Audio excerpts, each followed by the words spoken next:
welcome back to my channel and welcome back to my weekly deck reviews. So in this weekly video I like to share with you the decks that I have been working with this week. Typically it's one tarot deck and one oracle deck. Sometimes there are others, but most of the time it's one and one. I also like to tell you which decks I'll be working with next week. So this is a series I really enjoy doing because it allows me to give you my thoughts on decks after actually working with them solidly for a short period of time, so that at least I have an idea of what they were like to work with, how they read for me, whether or not I connected well with them, you know, because a lot of times I think that what happens is that we get really excited when we get a new deck or when we want a new deck, and we look at the images and we're like, yes, this is perfect, and then we actually go to work with it and we're like either blown away because it's amazing, or we're a little disappointed because maybe it didn't read the way we wanted, or maybe it's just worked in a different way than we thought it would work. So I really enjoy doing this because I feel like it gives a really good inside look at my personal experiences with a deck. So if you like videos like this, if you like this sort of series, and you're enjoying it, please hit the little thumbs up down below and subscribe if you're not already so you don't miss my future videos. And with that said, I'm going to just get right into it. So this week, my main working tarot deck was the Spirit Keepers Tarot by Benebell. It's in a pretty bag, look. Peggy made this. She embroidered it with this really cool gold hexagram that just kind of reminded us of the deck a little bit. So anyways, this deck made me a little nervous, I'm not gonna lie. It is so full of symbology and has so many layers to it. Now, I should preface this by saying that, like, I love layers, I love symbology. There's not a mark on my body, like my tattoos and stuff, that are not completely, like, full of meaning, symbology. There's layer upon layer of meaning. It's not just a simple, like, oh, this is for so-and-so or for this situation. They're all very multifaceted. So I am all about this. But it made me really nervous because Benebell has a habit of putting out some really remarkable content, some really heady content, and sometimes I have to say that some of the wording and things like that sometimes feels like it's a little over my head. And only in the sense that, like, maybe, like, I remember when I was reading Holistic Tarot by Benebell, I discovered that I had to, like, use a dictionary for several of the keywords in the keyword section of the tarot. And it was really cool because I was exposed to words that maybe I'm not in my day-to-day life. But that's the kind of thing that just made me a little bit nervous that this would not work out to be a very usable deck. So here's the thing. I really want to dig into the symbology. I really want to get into the Book of Maps, which I have nearby me here, in a more meaningful way. This thing is incredibly huge. My copy is already worn just because it's been kicking around with me all week. But this is a self-published and self-printed, like printed from a printing company, Lulu, I think is the name, book. So I didn't expect it to be like heavy-duty, like cover or whatever. But it is already showing some signs of wear, which makes me a little nervous, and I'll explain why. So all this said, I'm all over the place, I know. I wanted to dig into this deck, and I just held it upside down, in two different ways. First, I wanted to dig into it as just a tarot deck. Like, just open the box, pull it for readings, see how it reads, what do I think of working with it. That's how I wanted to work with it this week. Because as one of my depth year goals for 2019, I picked 4 tarot decks that I want to study over a period of 3 months each. So 4 tarot decks over the course of the year that I'm going to study, like, and properly get to know. That's my goal. We'll see how it goes. If I'm not connecting with the deck, I'm not going to force it to work. But this is one of the decks that I chose. So from January through March, I'm going to be working with studying this deck. So for this week, I really just wanted to play with it with a lighter approach and just see what came up. I can stop showing you the box and actually show you the cards. That might be handy, hey? I will say that I do agree with Benebell herself that the Little White Book isn't as helpful right out of the box as maybe you would want it to be. There's lots of really good information in here that I think is important to read in order to understand the deck, and if this is all you've got, it will give you a glimpse into Benebell's perspective when she created this deck. But what it was missing was a quick flip through to find the meanings of specific cards. So it doesn't really have that, like, at all. But Benebell actually put out a revised version of this that you can have printed. I have the electronic copy, and it does have that ability to just, like, look up the card meanings individually. So I didn't really use this, but I have read through it, and there's really great info in here. It's just not as much as I want in a Little White Book typically. The deck itself, the one thing that makes it a little bit different from a standard tarot deck, in my opinion, because I don't typically work with significators, is this deck has 3 different versions of Key 0. This is the equivalent of the Fool card, Key 0. And each version is for a slightly different purpose. So one is for if you are looking for which path to take, if you're at a bit of a crossroads. That is the Initiate, Spirit in Search of Experience card. And so this card is the one you would use as a significator if you were at that crossroads point, you're trying to get direction. The Seeker card is sort of more of a stereotypical, you're doing a reading, you want divinatory advice, that sort of thing. And then the Keeper, which is Spirit and Petition of Spirit, this card is meant to be for communion with Spirit, if that is your intent for working with the deck. So throughout the week this week, I only used this card, the Seeker, as my significator. And I would lay it out on the table as a significator before I shuffled the deck and did my reading, which meant I also wouldn't get a Fool card pulled up as part of my reading. I think I'm okay with that. It's just not the way that I typically read.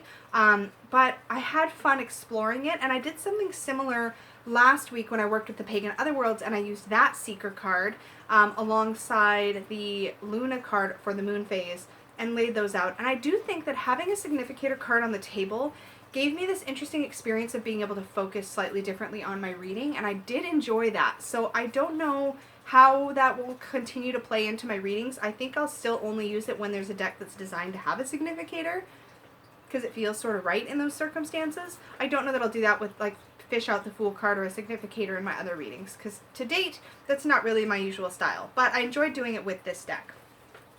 I also liked the idea that I really sat before I did a reading, even for just a few seconds, to decide which of these would apply.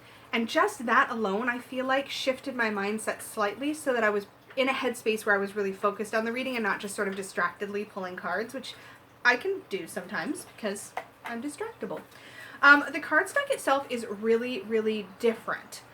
It's nice, it's matte, it's very matte. The cards don't stick to each other at all, so it's not the kind of matte where they kind of clump up. Like, they're really beautifully glidey. They shuffle like a dream. Like, when I bridge this deck, hold on, it's an experience. It just goes and goes and goes and goes and goes. And it's kind of an experience. And I love it for that. It hand over hands beautifully. The gilding is really smooth and glassy feeling, so it's not matte, but it also doesn't feel like that kind of cheap gilding that flakes or chips on you. I'm sure that it can, but so far mine hasn't, and I am rough on my decks. And look how mirror smooth it is. The only complaint about the cardstock, such as this, oh, that's one other thing. This thing doesn't hold fingerprints, which is amazing because I have greasy fingers and I leave fingerprints on everything. Like, if I ever commit a crime, I'm never going to, but if I ever commit a crime, I'm still getting caught because I leave fingerprints everywhere.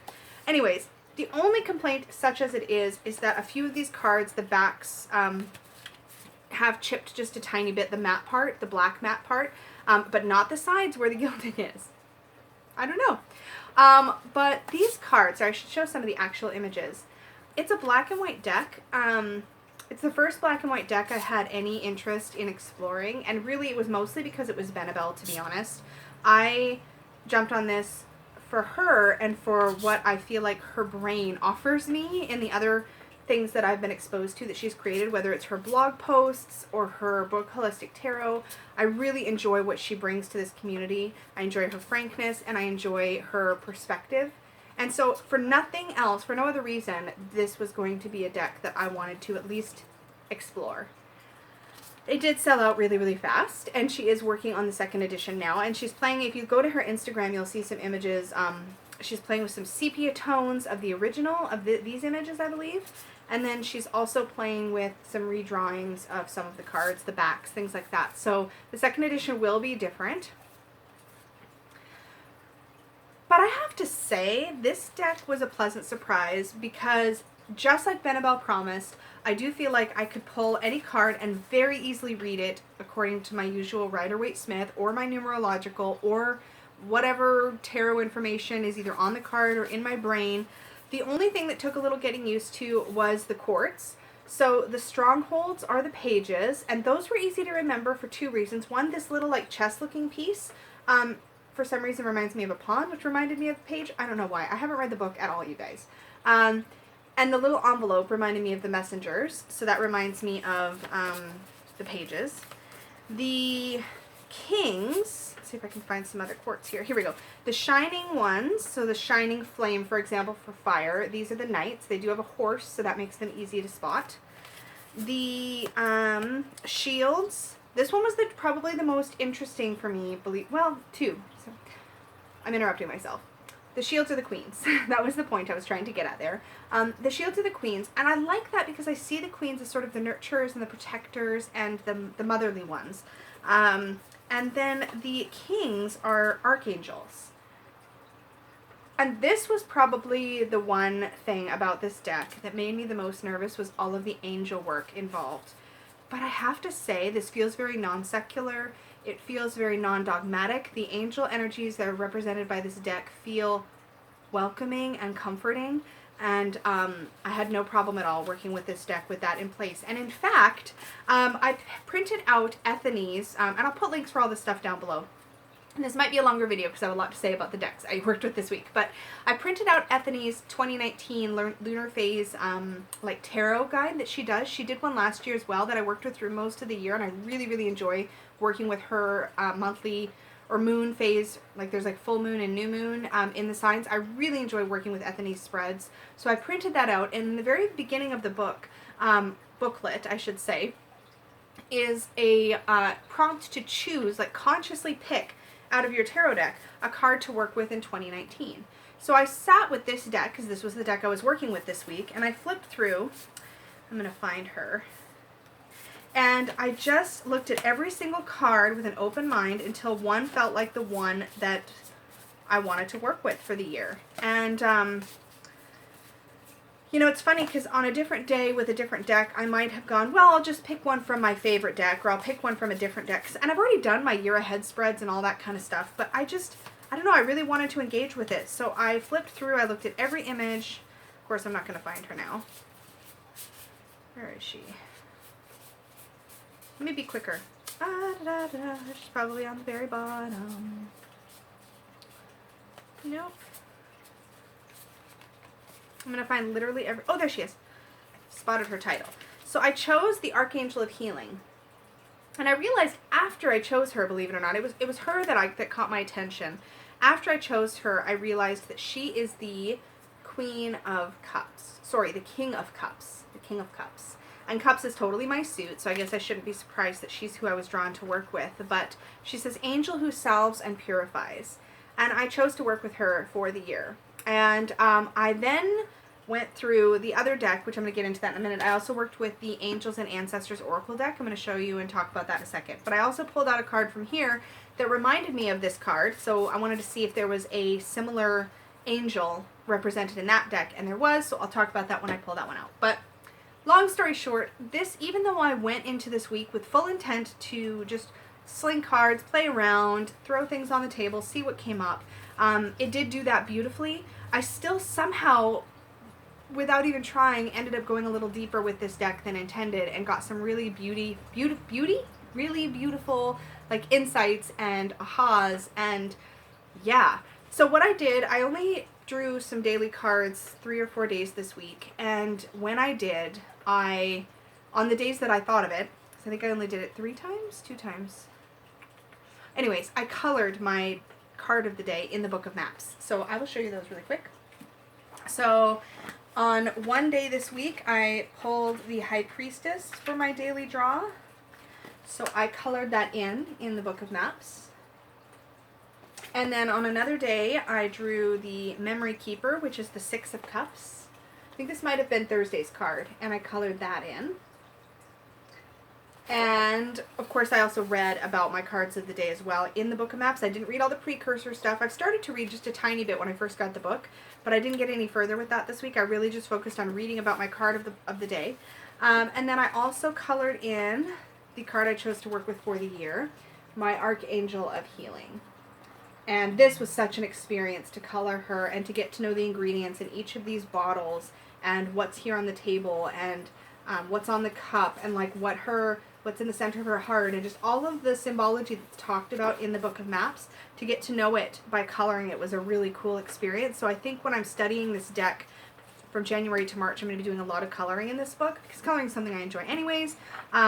And doing that made those cards extremely memorable for me. I feel like I know them backwards and forwards now in a very personal way, which is exactly what Benebell intended when she invited us to sort of ritually color some of these cards in the Book of Maps or on her printables. If you're thinking about this deck, but what's holding you back is that sense of intimidation of it being too heady or too deep or too whatever, do read through the stuff that Benebell has to say about this. Watch her videos. Watch other videos that talk about working with this as a deck. So I will also link down below Julie Peekaboo Rose's video that she did where she just worked with this as a deck. Watch those kinds of videos and form some opinions before you purchase it, and see if it's going to work for you, because I took a chance on this. For me, it felt very risky. I knew it was a good risk because it was Benebell, but I'm very pleasantly surprised, and I'm going to really enjoy getting to know this deck better. So that was like 16 minutes on this deck, which is a lot for this weekly video. I'm going to move on, but it was good stuff, and I'm looking forward to getting to know it even better. So let me put this guy away, and I will dig into Angels and Ancestors, which is my Oracle deck of the week. So that one I was so excited to get, and I actually decided to get that deck partly because of this one. So when I decided to purchase Benebell's Spirit Keeper Tarot, I also decided I needed an oracle that would work with those sorts of angel-y energies. And when I started to see walkthroughs of Angels and Ancestors, it was a no-brainer. I was immediately attracted to it. And that's saying a lot because I really have been, I got a feather bag for this one. I've really, really been turned off by angel cards, tarot, oracle, all of it in the past. But both of these decks bring angels in into my circle of awareness in a way that feels very appropriate and healthy and good. I don't know how else to say it. So Angels and Ancestors is a deck by, why are half my cards upside down? Why? Oh, not half, just one. Okay, that's acceptable. So this is a deck by Kyle Gray, and I will also link down below. Hopefully I remember all these links. If I don't and you're looking for one, definitely comment, and I will make sure that I add it, because sometimes I get distracted and I forget. But Kyle Gray's website has a couple of videos he did kind of introducing you to the deck and what the reasoning behind the deck, why he wanted to put it together. The artwork is by Lily Moses, and her artwork in this deck definitely is everything. With an oracle deck, if you don't like the artwork, you're not going to like it, at least in my experience. I'm not going to like the deck. So I think it's really important to give the artist full credit, but this vision is definitely Kyle Gray's, and his knowledge and perspective are what shaped this deck. First of all, I really, really love and used the writing in the boxes, or in the box lid and the box base. So in the box lid, it says, Guardians of the Four Corners, Mother in the Earth, Father in the Sky, Angels, Ancestors, Sacred Ones, I call on you and welcome you here now. And so I would either read this or say it as I was shuffling. And then there's sort of a closing as well, which says, I set the intention that whatever is gained from the lessons learned from this tool will be dedicated to the growth of all beings in all places. And I really feel like this creates such a beautiful container for a reading. And I say that on purpose. Like, I'm not trying to be punny. For me, one thing that's really important is creating a space or a container for an experience, for a reading, for a working, for a lesson. I like the idea of having something to contain the energy. And this was such a beautiful little fun find that I wasn't really expecting when I first bought this deck. So getting into the deck itself, there are essentially four kind of suits in this deck. There are the ancestors, so such as this one, the Shield Maiden, the Knight, the Lord, Mother Earth, etc. Then there are the Guardians, such as the Air Guardian. And as somebody with a pagan Wiccan background, with my own personal path, I'm used to evoking guardians for the elements when I do traditional ritual. So this totally resonates, and it was like, oh, guardians, angels, oh, that makes so much sense, right? So I'm not at all turned off by this. There's also a sort of symbols suit. So there's the sacred drum, and then there's also, let's see if I can find some of them in here. There's only a few, obviously. There's also seasons. Where are those? Could I find a season, please, deck? Can you just show me one? Oh, there's one. Oh, and now I find two. Because that's so nice. Autumn. There's spring. And Kyle Gray talks about on his videos, he talks about how you can keep everything mixed in, and then when you do a reading, if spring comes up, that can give you information. If you're doing a divinatory style reading, that can give you information about timing or the season for a particular question, like when something is good to do or when something might happen or whatever. So I thought that was kind of a cool energy. This feels very, very balanced. The cardstock is lovely. It's that really, really nice buttery matte paper. It's thick, but it doesn't feel inflexible or stiff. And I gilded this deck. It comes ungilded, but I gilded it with a gold paint marker, and that created a bit of a matte. Like when it first goes on, it looks really shiny, but as it breaks in, it turns into kind of a matte gold, which I just love. It wrapped a bit. These are the backs of the cards. It wrapped a bit around the backs, and probably the fronts. I just don't notice it as much on the fronts. And I don't mind that either.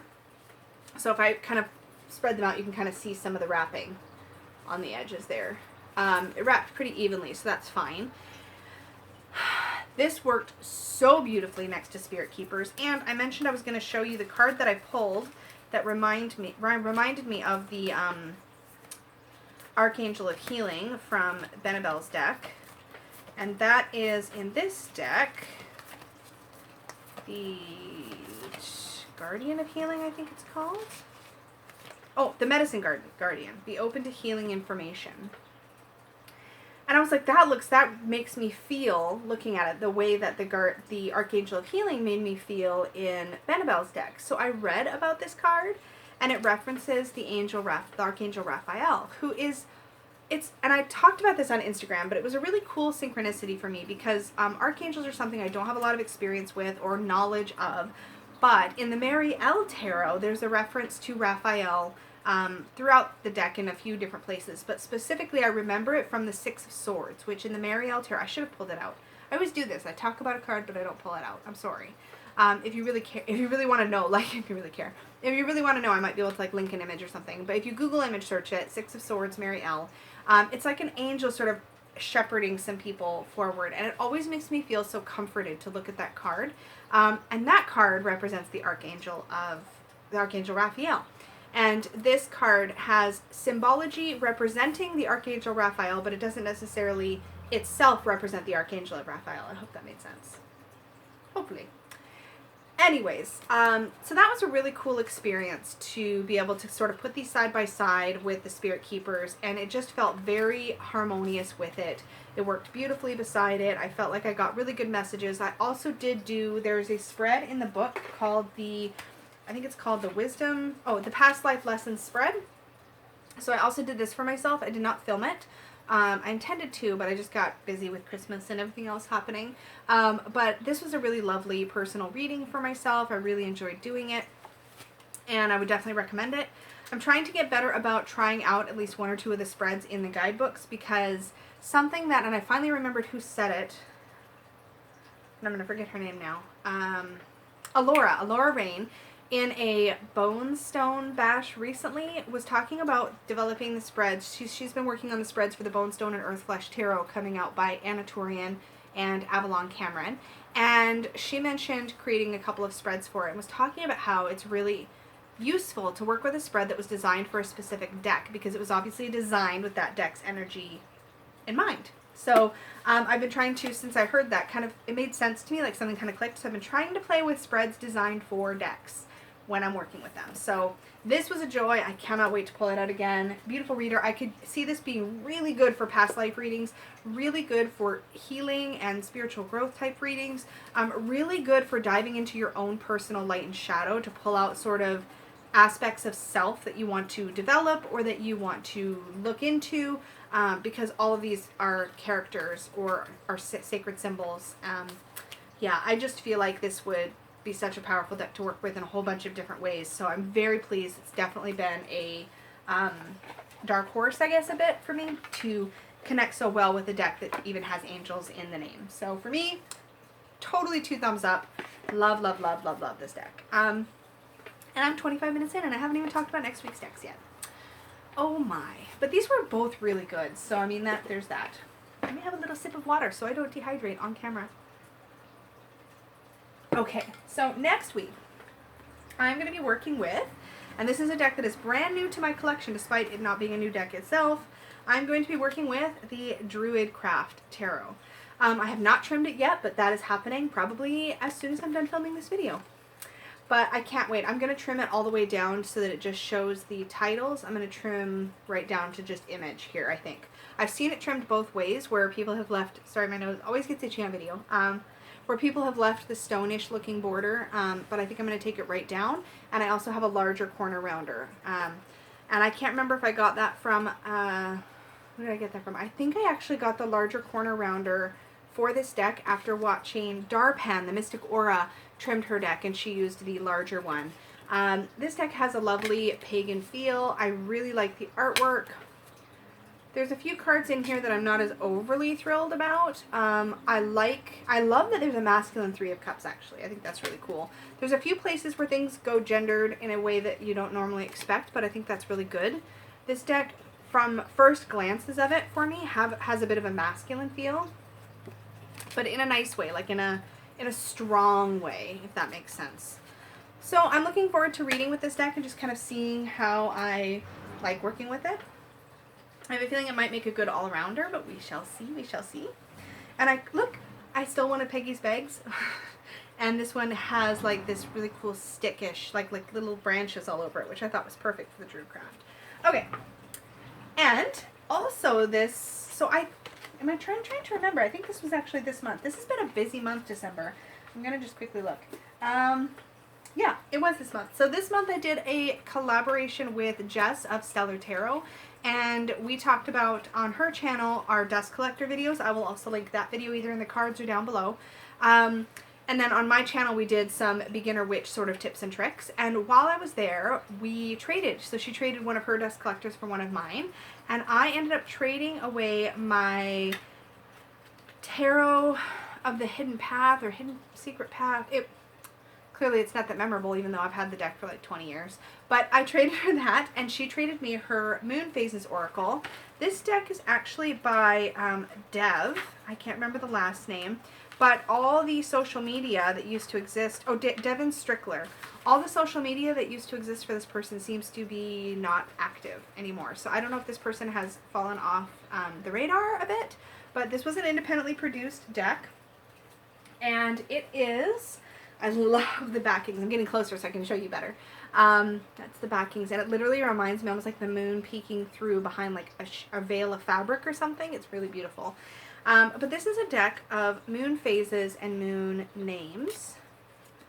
And I mostly pulled it because I'm curious how it will just read as an oracle. I have a tendency to see decks like this as the kind of thing I pull to just show what moon phase it is. Like I have a little card of the day holder that I got from a subscription box. And I like to put, I use my mini moon deck over there right now, and I like to put what the current phase is up. And it's got a little candle, so I've always got an awareness of what the phase is. But this has got phases, but it's also got some other things like calling. And then it's got moons, like horse moon or harvest moon, tree moon, but then it's got like the feathers. It's got a kind of an interesting mix. I love this blessings moon card. Sorry, there we go. It's got death in here. It's just a sweet little little oracle. And one of the things about it that Jess didn't like that I actually kind of do like, in a weird way, I'm not the type of person to normally like this, but there's exactly one two-sided card in this deck. And on one side it says manifestations, and on the other side it says blessings. Now there's another deck in here called the Blessing Moon.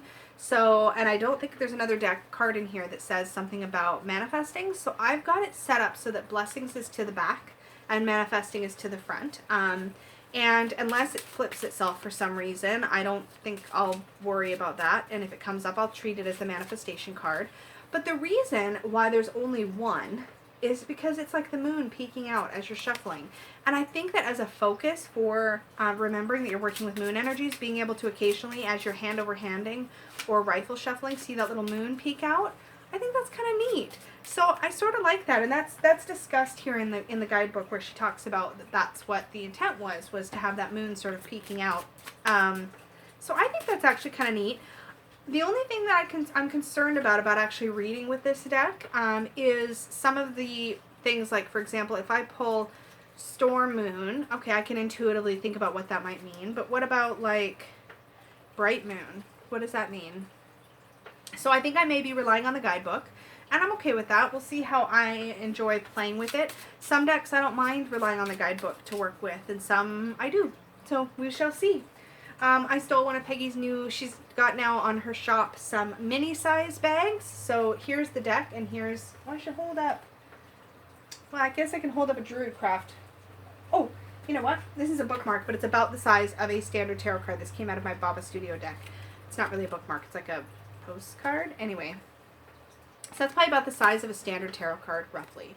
And this is the size of the moon deck. And this is the size of Peggy's small bag she has now in her shop. So, mini. So this is a mini bag. She also has a small that's like just neatly holds a very standard tarot deck without its box, or is good for like oracle decks or things like that where they're like smaller. This one is the mini though, and it is perfect for decks just like this. Voila. So that's how I've got that one packaged up.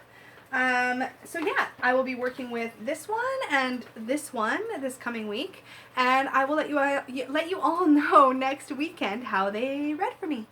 All right, well, that is it for now. I hope you have a really good rest of your day, and I will talk to you all again soon.